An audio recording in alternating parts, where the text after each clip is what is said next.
Good morning, students. Myself Manji, your science teacher, and today we continue our chapter number 2, acid, base, and salt. And in our last lecture, we discussed about the bases and the chemical property of the bases. So now, today's our topic is common characteristics of acid and base. So first of all, acids आपके वो chemical substances हैं जो H positive ion donate करते हैं and bases आपके वो substances हैं जो OH नेगेटिव आयन डोनेट करते हैं इन एक्वा सॉल्यूशन। अब कॉमन करेक्टरिस्टिक्स क्या हैं एसिड एंड बेस की? All acids have almost similar chemical properties and all the acids produce H positive ion, it means that hydrogen ion on dissolving water. जिसमें water में हमने dissolve किया acid को तो वो क्या देंगे? एच पॉजिटिव आयन देंगे ऑल एसिड्स। सिमिलरली वैसे ही क्या होता है, जो बेसिस हैं सब बेसिस की जो प्रॉपर्टीज है वो बेसिकली सिमिलर होती हैं। बहुत सारे जो बेसिस हैं, कल हमने जैसे रिएक्शन डिस्कस की है, जिस टाइम बेस मेटल के साथ रिएक्शन करते हैं तो वो क्या बनाती हैं? सोल्ट की फॉर्मेशन करते हैं और हाइड्रोजन गैस रिलीज करते हैं। अब ये रिएक्शन सब बेसिस के लिए थी, वैसे ही सेम रिएक्शन आपकी एसिड्स के लिए भी थी। तो यहाँ पे क्या है कि सिमिलर टाइप की वो केमिकल प्रॉपर्टीज शो करते हैं acid and base. All acid जैसे H2SO4 है, HCl है या फिर HNO3 है, ये सब क्या करते हैं? सेम टाइप की प्रॉपर्टी शो करते हैं। जैसे H2SO4 करेगा वैसे ही HCl भी करेगा और वैसे ही HNO3 भी करेगा। मतलब जो एसिड्स हैं, एसिड की कैटेगरी के अंदर जितने भी एसिड्स आते हैं वो सेम टाइप की केमिकल प्रॉपर्टी शो करते हैं। बेसिस के अंदर जितने भी बेस आते हैं वो बेसिस के साथ वाली केमिकल प्रॉपर्टी शो करते हैं। जो एसिड्स हैं वो एच पॉजिटिव आयन डोनेट करते हैं एक्वा सॉल्यूशन के अंदर, मतलब वाटर के अंदर। एंड जो बेसिस हैं वो क्या करेंगे? OH negative ion, hydroxide ion होता है OH नेगेटिव आयन रिलीज करते हैं जिस टाइम इनको वाटर में डिजोल्व किया जाता है। Clear? Now since all acids and bases produce ion in aqua solution, सब acids and base H positive and OH negative ion, it means that ions produce करते हैं। कब produce करते हैं? when dissolve in water or in aqua solution। both can conduct electricity in aqua solution। acids and base both can conduct electricity in aqua solution। why? Because in aqua solution they produce ions, H positive ion and OH negative ion. It is necessary to remember that all compounds having hydrogen are not acidic and cannot conduct electricity. It means all the compounds, जो भी जितने भी compounds हैं जिनके पास hydrogen हो वो ज़रूरी नहीं है कि वो एसिड होगा। क्लियर? एंड वो कंडक्ट करेगा इलेक्ट्रिसिटी को, ये ज़रूरी नहीं है। एसिड कब होगा? जब वो वाटर के अंदर एच पॉजिटिव आयन डोनेट करेगा। और इलेक्ट्रिसिटी को कब कंटेन करेगा, कब कंडक्ट करेगा? जिस टाइम उसके अंदर आयंस होंगे। क्लियर? सो ये आपने रिमेंबर रखना है, याद रखना है। all compounds having hydrogen are not acidic and cannot conduct electricity. Let us verify it as it with the help of the activity. For example, हम कोई एक्टिविटी लेते हैं, उसको हम उसकी हेल्प से हम यहाँ पे ये प्रूव करते हैं कि ये ज़रूरी नहीं है कि जो हाइड्रोजन जिनके अंदर होगा वो आपकी इलेक्ट्रिसिटी को कंडक्ट करेंगे। सो हमने एक एक्टिविटी ली, यहाँ पे क्या है? हमने 2 डायग्राम लिए A एंड B। हमने क्या किया? एक कॉर्क ली, कॉर्क के अंदर हमने 2 नेल्स, आयरन नेल को सेट किया, फिट किया उसको। सिमिलरली हमने 2 ही आयरन नेल्स को सेकेंड वाला जो डायग्राम है उसके अंदर फिट किया। क्लियर? अब हमने यहाँ पे सॉल्यूशन चेंज किया है। जो फर्स्ट वाला बीकर हमारे पास है, फर्स्ट वाला जो सेटअप है, इसके अंदर हमने क्या लिया? Acid solution. H2SO4 भी हम यूज़ कर सकते हैं, HCl भी हम यूज़ कर सकते हैं। यहाँ हमने यूज़ किया डाइल्यूट हाइड्रोक्लोरिक एसिड, हम HNO3 भी यूज़ कर सकते हैं। मतलब हमने जस्ट लिया एसिड्स। एंड सेकेंड सॉल्यूशन क्या है? हमने सेकेंड वाला जो आपका जो बीकर है, सेकेंड वाला जो अपरेटस है, उसके अंदर हमने लिया है ग्लूकोज C6H12O6 ग्लूकोज। अब नेक्स्ट हमने क्या किया, जो आयरन नेल लिए उनके अंदर सॉल्यूशन डाल दिया। सॉल्यूशन डालने के बाद आयरन नेल्स को हमने अटैच किया एक बैटरी से। कनेक्टिंग वायर के थ्रू हमने जो 2 नेल्स यूज़ किए आयरन के, उनको हमने कनेक्ट किया एक बैटरी से। जो बैटरी का एक टर्मिनल है, ये वाला जो टर्मिनल है वो होता है पॉजिटिव, इसकी साइड में एक छोटा टर्मिनल होता है जिसको हम बोलते हैं नेगेटिव। जो आपकी लाइन 2 टाइप की लाइन होती है, एक छोटी एंड बड़ी। जो बड़ा होता है वो पॉजिटिव टर्मिनल होता है बैटरी का, एंड जो छोटा होता है वो नेगेटिव टर्मिनल होता है बैटरी का। सो हमने दोनों आयरन नेल्स को कनेक्ट किया, positive and negative terminals of battery के। यहाँ पे एक की हमने लगाई, स्विच जिसको बोल देते हैं, और एक बल्ब हमने लगाया ताकि हमें पता चले कि जो करंट है वो फ्लो करता है या नहीं करता। क्लियर। जिस टाइम हमने स्विच ऑन किया, या फिर हम ये बोल दें कि की हमने क्लोज की, तो हमने क्या देखा, जो बैटरी से करंट था, बैटरी की एक वायर यहाँ पे इस नेल के साथ अटैच है, सेकेंड वाली वायर यहाँ पे इस नेल के साथ अटैच है। तो हमने क्या देखा, जो सर्किट है उससे करंट फ्लो कर रहा है। अगर करंट फ्लो करेगा तब भी आपका जो बल्ब है वो ग्लो करेगा। तो हमें क्या, यहाँ हमने क्या ऑब्जर्व किया, यहाँ पे जो बल्ब है वो ग्लो करता है। बल्ब ग्लो किया, it means that current flow किया। क्लियर। करंट फ्लो किया। अब करंट फ्लो कैसे कर रहा है, क्योंकि बैटरी हमने यहाँ पे अटैच की हुई है। बैटरी की एक वायर, आपका करंट किस टाइम फ्लो कर रहा है, जिस टाइम सर्किट कंप्लीट हो। जिस टाइम आपका सर्किट कंप्लीट होगा, पॉजिटिव नेगेटिव जिस इंस्ट्रूमेंट से जुड़े हुए, जैसे यहाँ पे बल्ब है, तो यहाँ पे अगर बल्ब है तो तब बल्ब ग्लो करेगा, अगर यहाँ से करंट फ्लो करता है तो। क्लियर। सो यहाँ पे क्या हुआ, जो आपका सर्किट है वो कंप्लीट हुआ with the help of the ions. जो सॉल्यूशन हमने लिया HCl, आपका करंट तभी फ्लो करेगा जिस टाइम इस वाली आयरन नेल से यहाँ तक करंट जाएगा, क्योंकि इनके बीच में गैप है। बट ये जो आपकी आयरन नेल्स हैं ये डीप है सॉल्यूशन के अंदर। सॉल्यूशन हमारे पास किस चीज़ का है, एसिड्स का। It means that acidic solution. Acidic solution के अंदर क्या होता है, एच पॉजिटिव आयंस रिलीज होते हैं, फॉर्मेशन होती है एच पॉजिटिव आयन की। सो यहाँ पे जिससे हमने इलेक्ट्रिसिटी बाहर से प्रोवाइड की, स्विच ऑन किया, तो क्या हुआ, जो HCl का सॉल्यूशन है वो आयनाइज हो गया, वो H positive and Cl negative के अंदर ब्रेक हो गया। और ये जो आयंस हैं इनकी हेल्प से ही जो इलेक्ट्रिसिटी है वो कंडक्ट होती है। आयंस की वजह से ही इलेक्ट्रिसिटी किसी भी सर्किट के अंदर फ्लो करती है। तो इन आयंस की वजह से जो करंट है वो फ्लो करेगा, और यहाँ पे जो बल्ब है वो ग्लो करेगा in case of hydrochloric acid and H2SO4 sulphuric acid. But in case of glucose solution, glucose के अंदर कोई भी आयंस फॉर्म नहीं होता। C6H12O6 ग्लूकोज का फॉर्मूला होता है आपका C6H12O6। यहाँ पे कोई भी आयंस नहीं है। क्लियर। जिस टाइम इलेक्ट्रिसिटी हम बाहर से प्रोवाइड करवाते हैं तो कोई आयंस की फॉर्मेशन नहीं होती, जबकि इसके अंदर भी हाइड्रोजन आपके थे फॉर्मूले के अंदर C6H12O6। यहाँ पे हाइड्रोजन है, बट हाइड्रोजन के होने से इलेक्ट्रिसिटी कंडक्ट नहीं होती या फिर एसिड बिहेवियर शो नहीं करता। एसिड बिहेवियर किस टाइम शो करेगा, कोई भी केमिकल कंपाउंड जिस टाइम वो वाटर के अंदर या फिर एक्वा सॉल्यूशन के अंदर एच पॉजिटिव आयन डोनेट करेगा।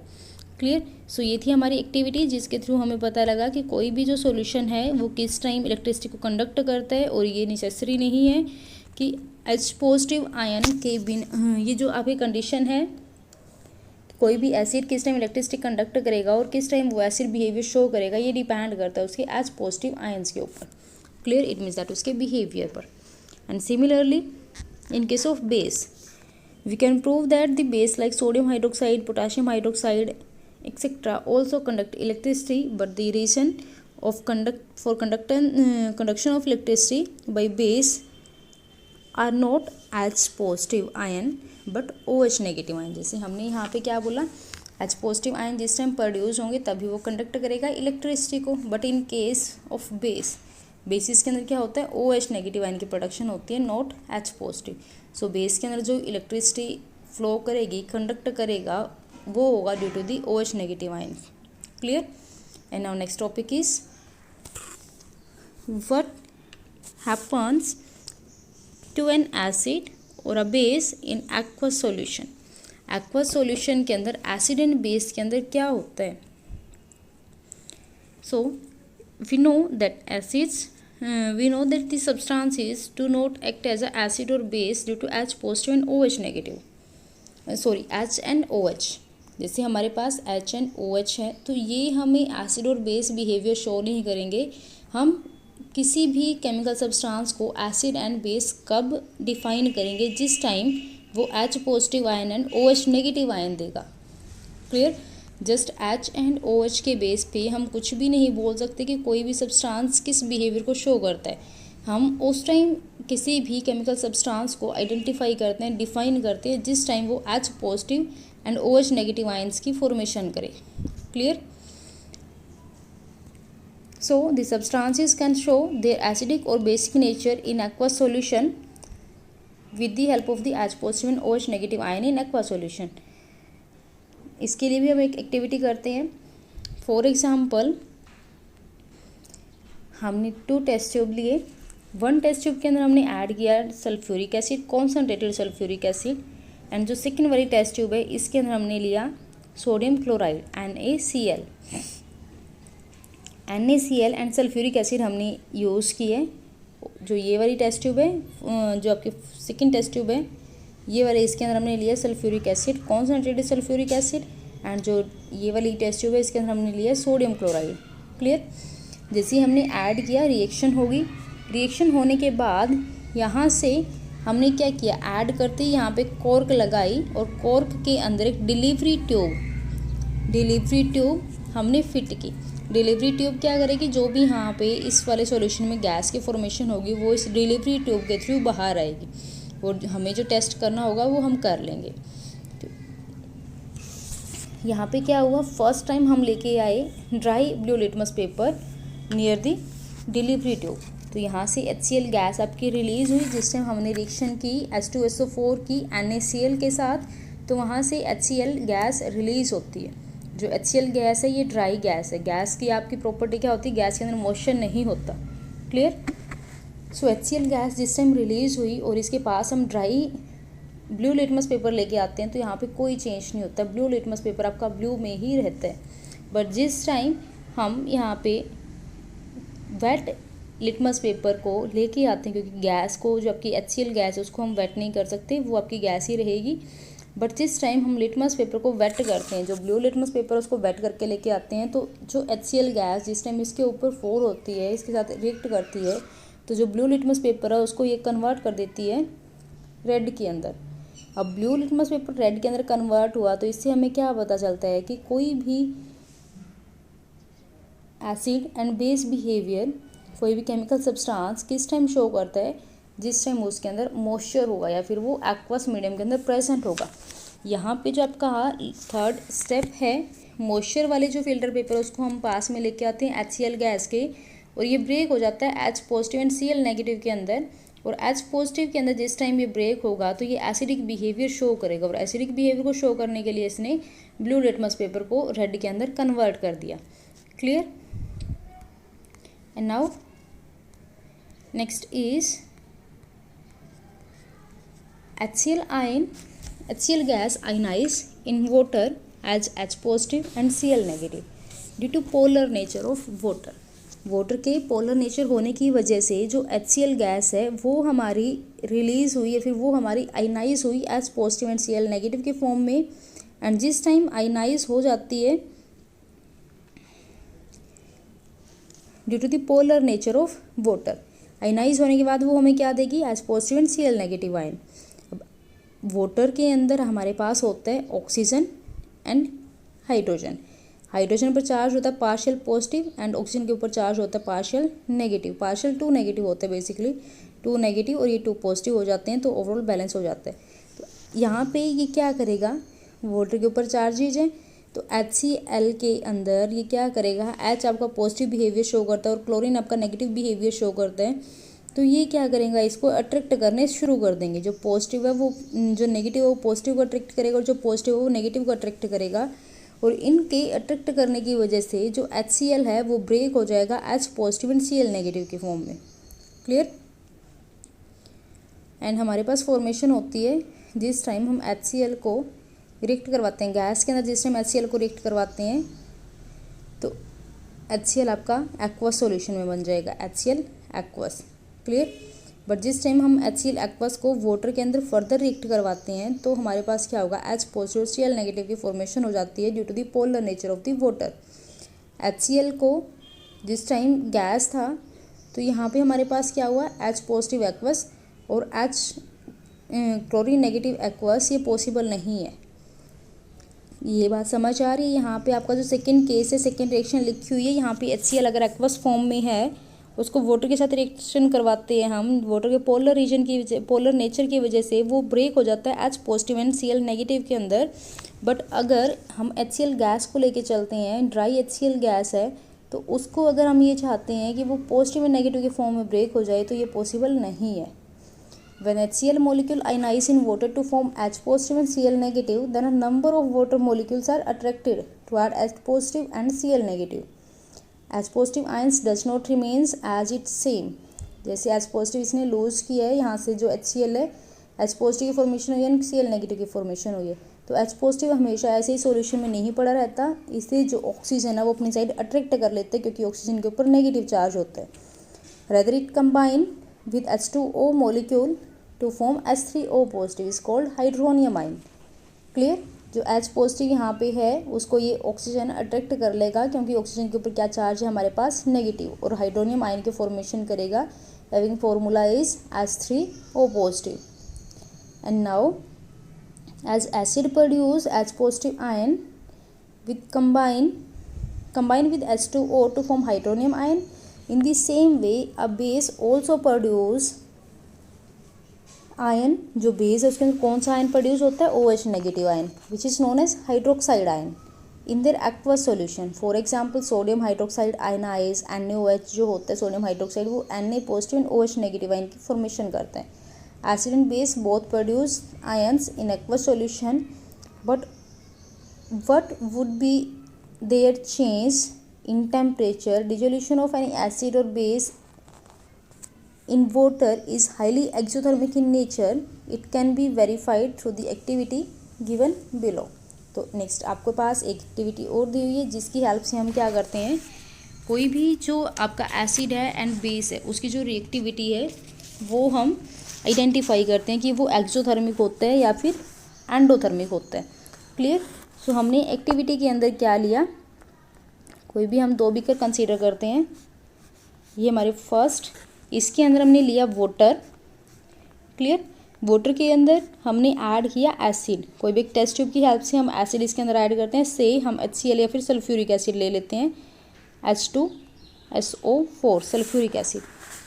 जो आपकी प्रॉपर्टीज़ है उसके अंदर भी हमने डिस्कस किया है। जिस टाइम एसिड एंड बेस की जो वाटर एंड एसिड की हम रिएक्शन करवाते हैं तो वहाँ से हमारे पास मिलता है जो सॉल्यूशन हमारे पास बनता है उसकी जो नेचर है वो हाईली एक्सोथर्मिक होता है। क्लियर। हमने क्या करना है, इस सॉल्यूशन को स्टिर करना है। स्टिर करने के बाद यहाँ पे इस बीकर को हमने टच करके देखना है कि जो टेम्परेचर है लिक्विड का, जो सॉल्यूशन का, वो चेंज हुआ या फिर नहीं हुआ। सेम हमने करना है सोडियम हाइड्रोक्साइड के साथ, जैसे बेस के साथ। तो हम क्या ऑब्जर्व करते हैं, the dissolution of concentrated H2SO4 and NaOH petals in water is the example of exothermic reaction. Heat release होगी दोनों केसेस के अंदर। हमने इसके अंदर NaOH लिया या फिर हम ये बोलते हैं कि हमने वाटर लिया, वाटर कंसीडर कर लेते हैं, हमने इसके अंदर वाटर लिया और बाहर से हम इसके अंदर NaOH ऐड करवाते हैं, सॉल्यूशन को स्टीर करते हैं with the help of the stirrer, और हम ऑब्जर्व करते हैं इन दोनों बीकर्स को टच करके कि जो रिएक्शन है वो किस टाइप की है, और हमारे पास रिजल्ट क्या आता है, जो रिएक्शन है वो होती है हाईली एक्सोथर्मिक, मतलब हीट रिलीज होती है। क्लियर। सो ये था हमारा total about acid and base and what happen when acid and base are react in water. Clear. Next lecture के अंदर हम डिस्कस करेंगे about strength of acid and base, it means that pH value. Okay.